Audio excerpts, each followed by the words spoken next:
तो fifth numerical पढ़ी है आप सब? देखिए क्या दे रखा है फिफ्थ न्यूमेरिकल, और मैं पढ़ता हूँ उसे फिफ्थ न्यूमेरिकल को। न्यूमेरिकल में दिया हुआ है फिफ्थ न्यूमेरिकल में, refrigerator converts 100 gram of water at 20 degree centigrade to ice at -10 degree centigrade in 73.5 minute. एक फ्रिज है, रेफ्रिजरेटर है, जो 100 ग्राम पानी को, जो कि फिलहाल कितने डिग्री सेंटीग्रेड पे है, 20 डिग्री सेंटीग्रेड पे, उसे किसमें चेंज कर देता है? आइस में। और आइस में भी कितने डिग्री पे? -10। तो भाई जाहिर सी बात है, जब हम, ये तो बहुत बेसिक सा न्यूमेरिकल है, किसी बर्तन में अगर हम पानी भर के रख देते हैं फ्रिज में तो उसे बर्फ में बदल देता है, या ग्रेड आती है पानी भर के रखने की, स्पेशल बर्फ की, उससे पानी की, उसी की एग्जाम्पल है। आगे कहता है calculate the average rate of heat extraction in watt. Underline करिए, average rate of heat extraction, इसका मतलब है पावर की बात कर रहा हूँ। Average rate of heat extraction का मतलब हो गया पावर। तो ये हो गया हमारा न्यूमेरिकल नंबर 5 में पावर हमें कैलकुलेट करनी है। आइए पहले स्टेप समझ लेते हैं क्या क्या इन्वॉल्व रहेंगे, किस तरह से न्यूमेरिकल पढ़ेगा। सबसे पहले हमारे पास जो है वो 20 डिग्री सेंटीग्रेड वाटर है। तो 20 डिग्री सेंटीग्रेड वाटर से सबसे पहले हम जाएंगे 0 डिग्री सेंटीग्रेड वाटर पर। फिर यही 0 डिग्री सेंटीग्रेड वाटर से हम जाएंगे 0 डिग्री सेंटीग्रेड आइस पर, ये बनेगी आइस। और फिर यही आइस जाएगी -10 डिग्री सेंटीग्रेड आइस। ये हमारा प्रॉपर पूरा स्टेप होगा, ये पूरा स्टेप इन्वॉल्व होगा यहाँ। पहला आएगा 20 डिग्री सेंटीग्रेड वाटर से टेम्परेचर 0 डिग्री सेंटीग्रेड वाटर तक जाएगा। फिर यही 0 डिग्री वाटर से 0 डिग्री आइस पर जाएगा, और यही 0 डिग्री आइस से -10 डिग्री आइस पर जाएगा। कैसे? देखिए शांत। सबसे पहले देख रहे हैं आप, 20 डिग्री से 0 डिग्री सेंटीग्रेड जाने का मतलब है क्या है? चेंज इन टेम्परेचर, यानी डेल्टा टी। तो डेल्टा टी का मतलब है यहाँ पर लगेगा m इंटू सी इंटू डेल्टा टी वाला फॉर्मूला। उसके बाद दूसरा वाला अगर आप देखें तो जो रखा है 0 डिग्री वाटर से 0 डिग्री आइस, यानी चेंज इन स्टेट, यानी m इंटू एल। और 0 डिग्री आइस से -10 डिग्री आइस, ये भी क्या है? चेंज इन टेम्परेचर, यहाँ भी m इंटू सी इंटू डेल्टा। पर पॉइंट ये नोट करने वाला है कि जब यहाँ वाटर टू वाटर है तो स्पेसिफिक हीट कैपेसिटी यहाँ किसकी आएगी? वाटर की। यहाँ वाटर से आइस आया तो specific latent heat of fusion जो आएगी वो किसकी आएगी? आइस की। और जब हम आइस टू आइस के बाद यहाँ पर स्पेसिफिक हीट कैपेसिटी आएगी आइस की। ये खास बात है, आपको ध्यान रखिए, क्योंकि यहाँ दोनों तरफ क्या है? आइस ही है, तो इसकी स्पेसिफिक हीट कैपेसिटी आइस की आएगी। यहाँ दोनों तरफ आप देख रहे हैं वाटर है, टेम्परेचर बढ़ाने पर तो स्पेसिफिक हीट कैपेसिटी वाटर की आएगी। और यहाँ वाटर टू आइस बनी है तो वो हिडन हीट जो होगी वो किसके पास आएगी? आइस के पास। ठीक है, और हमें टोटल हीट एक्सट्रैक्शन के लिए पावर निकालनी है। तो पहले हम टोटल हीट निकालेंगे। भाई पावर का फॉर्मूला वर्क अपॉन टाइम होता है, तो वर्क यानी हीट सप्लाई की फॉर्म में वर्क कराए, तो हम पहले क्यू निकालेंगे, कैपिटल क्यू, और उसके बाद हम पावर का फॉर्मूला लगाएंगे। जो टाइम हमें दिया हुआ है वो है 73 कितना सेकंड से 5 सेकंड मिनट। अब मिनट को इसे सेकंड्स में चेंज कर लेंगे, क्योंकि पावर का जो 1 मिनट जो उसकी पावर की यूनिट होती है वो जूल पर सेकंड होती है, इसलिए इसको सेकंड में कर लेंगे, 60 लिख लेंगे, उसको बाद में कन्वर्ट कर लेंगे। तो सबसे पहले टोटल हीट निकालेंगे। टोटल हीट सप्लाइड, ये एक्सट्रैक्टेड होगी। एक्सट्रैक्टेड कौन एक्सट्रैक्ट करेगा इसको? फ्रिज, रेफ्रिजरेटर एक्सट्रैक्ट करेगा। वो होगी, इसको मान लेते हैं पहले वाले को Q1, दूसरी वाली क्या होगी? Q2, यहाँ लिख लीजिएगा Q1, दूसरी वाली Q2, और तीसरी वाली Q3। Q1 plus Q2 plus Q3, ये चेंजेस हैं। तो total heat extraction is equal to Q1 की जगह आएगा m into C, specific heat capacity water की, इंटू डेल्टा टी। Q2 की जगह m इंटू एल आइस, और Q3 की जगह m इंटू सी इंटू डेल्टा टी, और यहाँ पर स्पेसिफिक हीट कैपेसिटी आइस की। यहाँ से सॉल्व करें तो total heat extraction is equal to, mass हमारे पास क्वेश्चन में कितना दिया हुआ है? 100 ग्राम, लिख लीजिए 100 ग्राम है वाटर का मास जो दिया हुआ। सो 100, नोट डाउन करिए बुक में, स्पेसिफिक हीट कैपेसिटी क्वेश्चन में दी हुई है 4.2 जूल। 4.2 जूल दी हुई है वाटर की स्पेसिफिक कैपेसिटी, जूल पर ग्राम पर kelvin, into change in temperature. देखिए 20 डिग्री से 0 डिग्री कितना चेंज आया, 20 डिग्री टेम्परेचर में चेंज आया, प्लस मास आइस का भी वही रहेगा जो वाटर का मास है जो बन रहा है, मास में कोई चेंज नहीं। Specific latent heat of fusion of ice हमें दी हुई है 336 जूल पर ग्राम, तो इनटू 336 प्लस इसके बाद मास 100 into specific heat capacity ice की क्वेश्चन में है 2.1 into change in temperature. 0 degree से 10 डिग्री का मतलब चेंज इन टेम्परेचर 10 डिग्री, हमेशा टेम्परेचर चेंज होगा वो पॉजिटिव ही लिया जाएगा, ध्यान रखिए। सो टोटल हीट एक्सट्रैक्शन हो जाएगा यहाँ से देखिए 100 इंटू 42/10 इंटू 20, तो ये 0 से 0 रिड्यूस करिए, ये 33600, 100 इंटू 21/10 इंटू 10, तो टोटल हीट एक्सट्रैक्शन 2 2 जा 4, 2 4 जा 8 और 2 0 प्लस 33600 प्लस 2100, ऐड करिए इन्हें टोटल और बताइए 44100 जूल। ये तो हीट आ गई एक्सट्रैक्शन। हमें हीट एक्सट्रैक्शन के साथ क्या क्या निकालना है, पावर भी निकालना है। तो पावर के लिए हम जो फॉर्मूला लगाएंगे लिखेंगे power is equal to work upon time. Work आपने हीट एक्सट्रैक्शन की फॉर्म में करा है, heat extraction upon time. Heat extraction आपने किया है 44100 और टाइम लगा है 73.5 इंटू 60, 4410। अच्छा मल्टीप्लाई करके टाइम कितना बताया 4410 यानी 10 वॉट। तो पावर जो आ जाएगी वो 10 वॉट आ जाएगी, यानी जो फ्रिज या रेफ्रिजरेटर आप यूज कर रहे हैं उसकी जो average rate of heat extraction है वो 10 वॉट है, यानी 10 वॉट का मतलब 10 जूल पर सेकेंड, 10 जूल पर सेकेंड की स्पीड से वो हीट एक्सट्रैक्शन कर रहा है। कॉपी डाउन कर लीजिए इसे, इसके बाद नेक्स्ट करेंगे। ये था न्यूमेरिकल नंबर हमारा 5।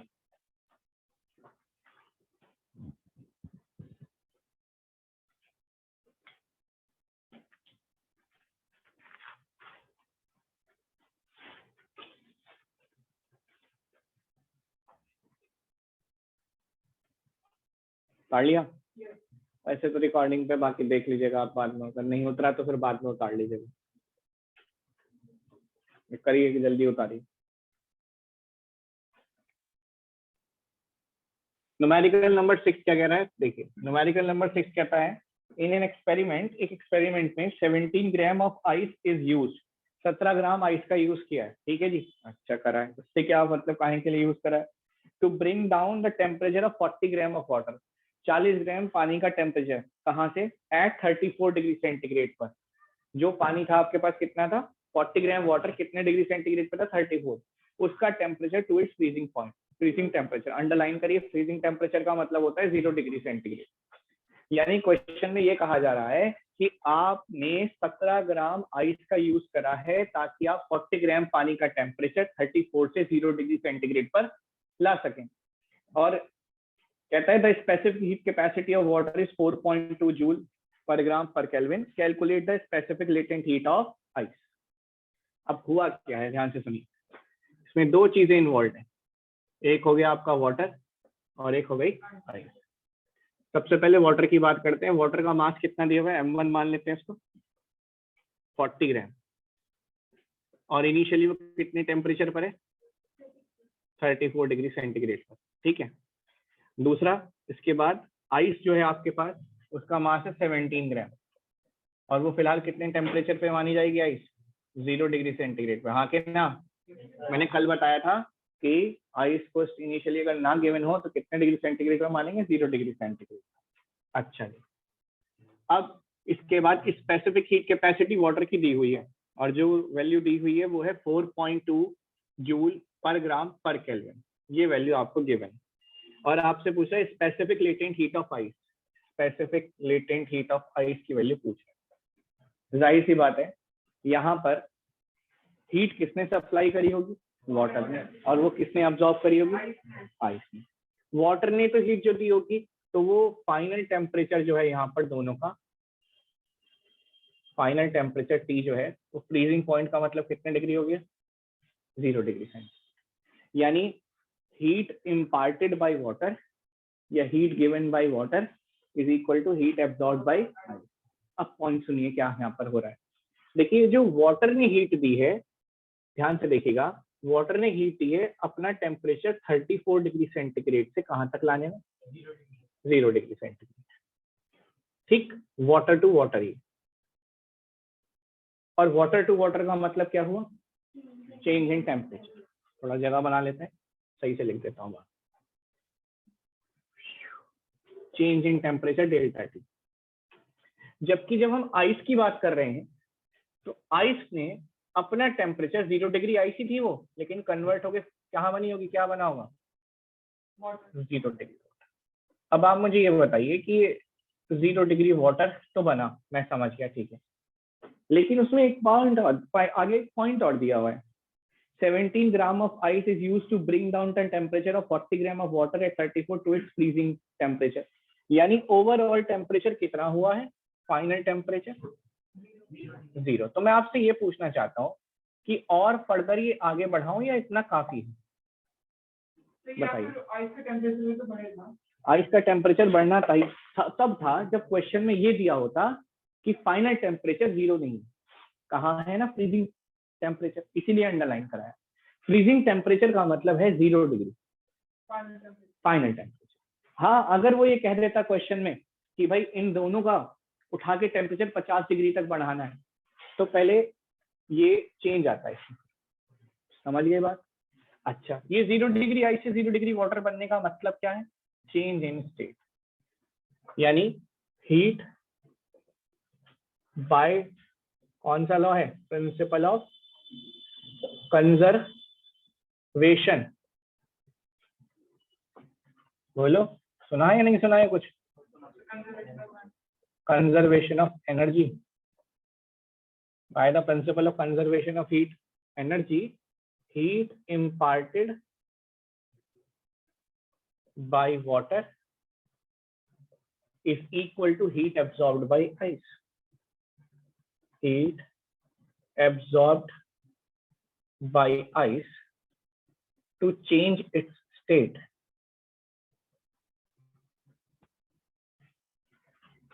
Heat imparted by water या heat given by water किसने यूज करी है, heat absorbed by ice, ताकि अपनी स्टेट को चेंज करा जा सके, सॉलिड से किस में आ जाए, liquid. m1 into c1 into delta t is equal to m into l, जहां l आएगा कहां पर, आइस का, और यहाँ मास किसका आएगा, m2 आइस। चलिए m1 की वैल्यू कितनी आएगी, 40 ग्राम, स्पेसिफिक हीट कैपेसिटी वाटर की 3.2, चेंज इन टेम्परेचर कितना हुआ 34, मास आइस का कितना है 17 ग्राम, और स्पेसिफिक हीट कैपेसिटी आपको आइस की कैलकुलेट करनी, 17 हटा देते, 17 दूनी 34, 40 into 42 upon 10 into 2 is equal to specific latent heat of fusion of ice। इसे यहाँ से सॉर्ट आउट कर लीजिए, 0 से 0 रिड्यूस करिए और मल्टीप्लाई करके मुझे बता दीजिए कितना, मल्टीप्लाई करके बताइए कितना है, करिए। 42 into 2, 2 2 जा 4, 2 4 जा 8 into 336 जूल पर ग्राम, ये आ गया। अब तक हमने 11th ए वाले पार्ट में जो क्वेश्चन करे थे, उसमें फॉर्मूला तो ये था heat lost equal to heat gain, लेकिन उसमें सिर्फ चेंज इन टेम्परेचर की बात थी। ये किस अपनी तरह का पहला क्वेश्चन है जिसमें एक तरफ तो चेंज इन टेम्परेचर है और दूसरी तरफ चेंज इन स्टेट है, इसलिए इंपॉर्टेंट बन जाता है। इस तरह का अपना पहला क्वेश्चन है जिसमें हमने क्या करा है, एक तरफ तो हमने चेंज इन टेम्परेचर लिया है और हीट इम्पार्ट कर दी। भाई चेंज इन टेम्परेचर होने का मतलब हीट रिलीज हुई, और वो रिलीज हीट किसने अब्सॉर्ब करी है, आइस ने अपनी स्टेट को कन्वर्ट करने में। ध्यान रखिएगा फ्रीजिंग टेम्परेचर का मतलब है 0 डिग्री फाइनल टेम्परेचर। इस बात को अगर याद रख के चलेंगे तो आसान पड़ जाए। ये मैंने यहाँ शो कर दिया फाइनल टेम्परेचर, यहाँ वाटर का भी 0 डिग्री सेंटीग्रेड है और यहाँ आइस का भी चेंज होकर वाटर में जब कन्वर्ट हुई 0 डिग्री सेंटीग्रेड। अगर आपने शुरू से न्यूमेरिकल करे होंगे तो आपको समझ आ रहा है।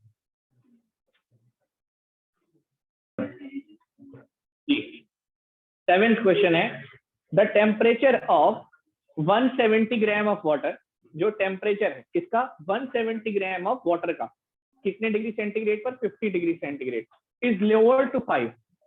सुन ले भाई, 170 ग्राम पानी का टेम्परेचर, ठीक, 170 ग्राम पानी का टेम्परेचर 50 डिग्री सेंटीग्रेड से कितना आ गया, 5 डिग्री सेंटीग्रेड आ गया। अच्छा कैसे, adding certain amount of ice, कुछ अमाउंट ऑफ, कुछ मास ऑफ आइस हमने ऐड करा, हमें नहीं पता कितना ऐड करा पर ऐड किया था। Find the mass of ice added, तो ये बताइए कि आपने कितनी बर्फ ऐड करी थी जिससे कि उस पानी का टेम्परेचर 50 डिग्री से कहाँ आ गया, 5 डिग्री। ठीक, बस इस बार m की वैल्यू निकालनी है, सेम है बिल्कुल पूरा पैटर्न। आइए करते हैं जी। हाँ सर बोलिए।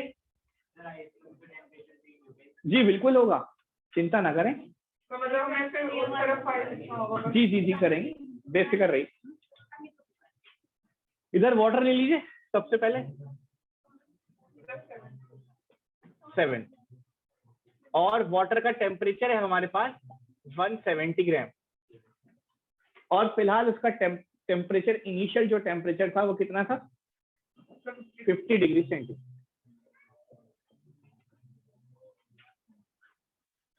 और जो स्पेसिफिक हीट कैपेसिटी है वाटर की क्वेश्चन में वो 4200 दी हुई है, मैं उसे 4.2 लिख रहा हूँ डायरेक्टली, 4.2 जूल पर ग्राम पर केल्विन। अब आइस पर आ जाते हैं। आइस का मास हमें पता नहीं है कितना है, वही हमें कैलकुलेट करना है, उसे M2 मान लें। ठीक, इनिशियली जो टेम्परेचर होगा आइस का वो 0 डिग्री सेंटीग्रेड पे ही होगा, बोलिए हाँ के ना। और जो specific latent heat of ice दी हुई है वो कितनी है, 336 ले लेते हैं जूल पर ग्राम पर केल्विन। अब जरा दोनों में एडजस्टमेंट समझ लेते हैं। सबसे पहले वाटर के लिए यहाँ समझ लीजिए, फाइनल टेम्परेचर थोड़ा नीचे लिख लेता हूँ, हाँ जूल पर ग्राम। फाइनल टेम्परेचर आपको चाहिए कितने डिग्री, 5 डिग्री। हर जगह एक चीज याद रखिएगा, delta T degree centigrade is equal to delta T kelvin. अगर मैं कहीं भूल जाऊं लिखना भी तो आप लोग लिख लीजिएगा, मेंशन कर दीजिए जी। सबसे पहला पार्ट तो ये होगा कि जो 50 डिग्री सेंटीग्रेड वाटर है वो 0 डिग्री सेंटीग्रेड वाटर में चेंज होगा। सॉरी 0 से कहाँ पहुंचा है, 5। फाइनल टेम्परेचर कितना है, 5। तो ये तो होगा टेम्परेचर की कहानी वाटर के लिए, कि 50 डिग्री सेंटीग्रेड पर जो वाटर है वो जाएगा कितने पर, 5 डिग्री सेंटीग्रेड पर, सिर्फ चेंज इन टेम्परेचर, जितनी भी हीट सप्लाई कर रहे हैं। अब जरा आइस की कहानी पर आइए। पहले 0 डिग्री आइस पूरी तरह से कन्वर्ट होगी 0 डिग्री वाटर में, बोलिए हाँ के, और फिर 0 डिग्री वाटर के बाद वो चेंज होगी 5 डिग्री वाटर में, अपना टेम्परेचर रेज करेगी और फिर वाटर में, क्योंकि फाइनल टेम्परेचर कितना दिया हुआ है, इसलिए ये चलेगा प्रोसेस। अब आप कहें तो मैं अलग अलग हीट निकाल देता हूँ, यहाँ से अलग निकालेंगे, यहाँ से अलग, और फिर बाद में इक्वेट कर देंगे और साथ में कंबाइन भी कर सकते हैं। देखिए इसे Q1 कह देंगे, इसे Q2 और इसे Q3। ये चेंज इन फेज है तो ऊपर चेंज इन फेज लिख देंगे, याद रहेगा हमें। और ये चेंज इन टेम्परेचर। हीट फिर से इम्पार्ट कौन कर रहा है, वाटर कर, उसे एब्जॉर्ब कौन कर रहा है, पहले मेल्ट होने के लिए और फिर अपना टेम्परेचर कहाँ तक रेज करने के लिए, 5 डिग्री। ठीक है भाई, सबको समझ आ रहा है भाई? ऑनलाइन वालों समझ आ रहा है नहीं? Yes sir. यस। तो heat by the principle of conservation of energy, लिखिए heat imparted by water, heat imparted by water is equal to heat absorbed by ice to melt and to raise its temperature. तो यहां तो हो जाएगा m1 into C1 into delta T, mass of water into specific capacity of water into change in temperature is equal to mass of ice into specific latent heat of ice, specific latent heat of fusion of ice plus साथ में into mass of जितना भी ice थी वो convert हुई है water में convert हो गई, into क्या आएगा specific latent heat of water into change in temperature. अब सवाल उठता है कि यहाँ पर हमने वाटर जो लिखा है ये आइस की ही बात चल रही है, ये मास किसका है आइस का ही है, चाहे तो आप इसको आइस लिख सकते हैं, ध्यान। अब सवाल उठता है कि जो चेंज इन टेम्परेचर में यहाँ स्पेसिफिक हीट कैपेसिटी वाटर की क्यों है, कि यहाँ तो हम समझ गए चेंज इन स्टेट है और specific latent heat of fusion of ice आ गई, लेकिन यहाँ स्पेसिफिक हीट कैपेसिटी वाटर की क्यों आई, उसके पीछे रीजन ये है क्योंकि अब जो आइस कन्वर्ट हुई है पूरी पानी में कन्वर्ट हो गई है, अब उसका टेम्परेचर 0 से कहाँ पहुंचना है 5 और 0 डिग्री वाटर से कहाँ पहुंचे 5 डिग्री वाटर, यानी जब वाटर की बात है तो स्पेसिफिक हीट कैपेसिटी कितनी है वाटर की, इसलिए हमें क्लियर है सबको? दोबारा बताऊं एक बार, पक्का? चलिए वैल्यू रखते हैं। तो मास ऑफ वाटर आपके पास 170, स्पेसिफिक हीट कैपेसिटी वाटर की 4.2, चेंज इन टेम्परेचर वाटर का कितना 45, भाई 50 से 5 पहुंच गया तो चेंज कितना हुआ 45। अच्छा, इस मास ऑफ आइस कितना है हमें कैलकुलेट करना है, इसको m2 मान लिए, into specific latent heat of fusion of ice कितनी 336, इनटू मास ऑफ आइस कितना m2, specific heat capacity water की 4.2, अब चेंज इन टेम्परेचर कितना है 5, पक्का पता है सबको? अच्छा, अब पॉइंट हटाया, यहाँ से पॉइंट हटा लेंगे, 0 बढ़ाएंगे तो 170 के पास जो 0 है वो जो नीचे वाला 0 कैंसिल हो जाए। हाँ बोलिए।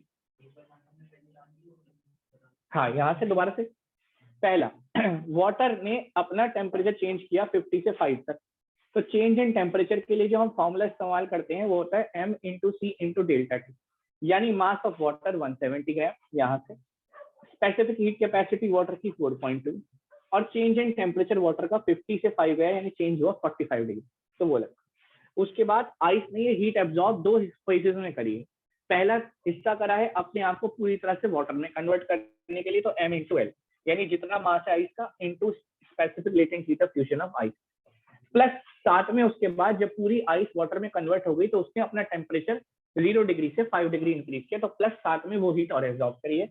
तो जब चेंज इन टेम्परेचर की बात आती है तो हम यूज करते हैं m इंटू सी इंटू डेल्टा टी। ठीक, यहाँ पर मास ऑफ आइस ही रखा जाएगा क्योंकि वो आइस ही कन्वर्ट हुई है वाटर में और फिर वही वाटर का टेम्परेचर रेस हुआ है 5 डिग्री, तो यहाँ पूरा प्रोसेस जो चल रहा है वो आइस वाले मास का चल रहा है, इसलिए मास ऑफ आइस इनटू, क्योंकि अब वो जो आइस वाटर में कन्वर्ट हो गई है तो स्पेसिफिक लेटेंट हीट जो आएगी, स्पेसिफिक हीट कैपेसिटी जो आएगी वो किसकी आएगी वाटर की, और चेंज इन टेम्परेचर 0 to 5 का मतलब कितने का चेंज है 5।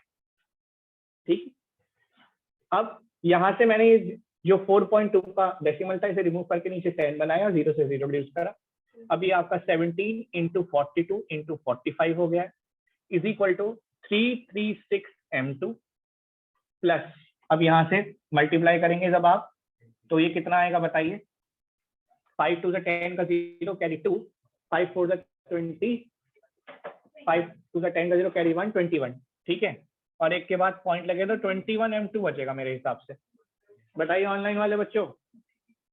यस सर 21 भाई 5 है ना, 21 बचेगा, क्योंकि 5 2 10 का 0 कैरी 1 आएगा, 5 4 20 और 121, एक के बाद डेसिमल लग जाएगा। अब ये हो गया 17 इंटू 42 इंटू 45, मल्टीप्लाई मत करना अभी। अब 336 की पहले एडिशन करो 21 में, 357 M2। अब ये जो 357 है मल्टीप्लाई से कहाँ आ जाएगा, डिवाइड। बस यहाँ कर देते हैं सॉल्व इसको। 17 into 42 into 45 upon 357 is equal to M2 यानी मास ऑफ आइस। यही हमें कैलकुलेट करना। अब थोड़ी सी कैलकुलेशन आपको करनी पड़ेगी, वो कर लीजिएगा। भाई 17 से रिड्यूस करोगे 357 में 21 आ गया, और 21 2 से कितने हो जाएंगे 42, 90 ग्राम। 90 ग्राम जो है आपके पास आइस चाहिएगी आपको। आइस का मास 90 ग्राम।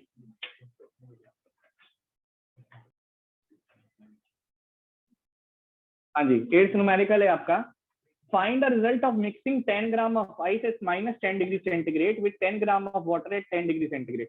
रिजल्ट बताइए क्या रिजल्ट रहेगा अगर हम 10 ग्राम आइस को जो कि -10 डिग्री पर है उसे 10 ग्राम वाटर में मिला दें, जो कि वाटर का टेम्परेचर कितना है 10 डिग्री सेंटीग्रेड। भाई जाहिर सी बात है, सबसे पहले आपको समझना होगा कि आइस जो है वो मेल्ट होना शुरू करेगी। हाँ या ना, तो -10 डिग्री पर है वो मेल्ट होगी, और अपना मेल्ट कहाँ से होगी, हीट एब्सॉर्ब कहाँ से करेगी, उस वाटर से करेगी।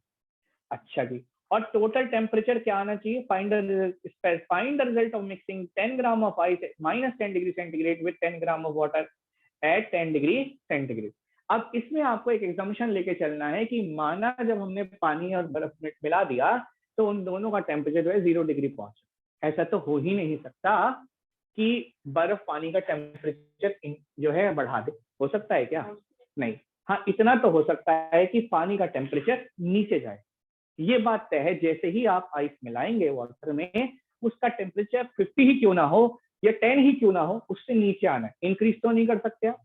यानी आइडियल कंडीशन आप मान के ये चलेंगे कि जब हमने आइस ऐड कर देंगे वाटर में तो दोनों का जो मिक्सचर का फाइनल टेम्परेचर है वो कितना आ जाएगा, 0 डिग्री। क्लियर है बात।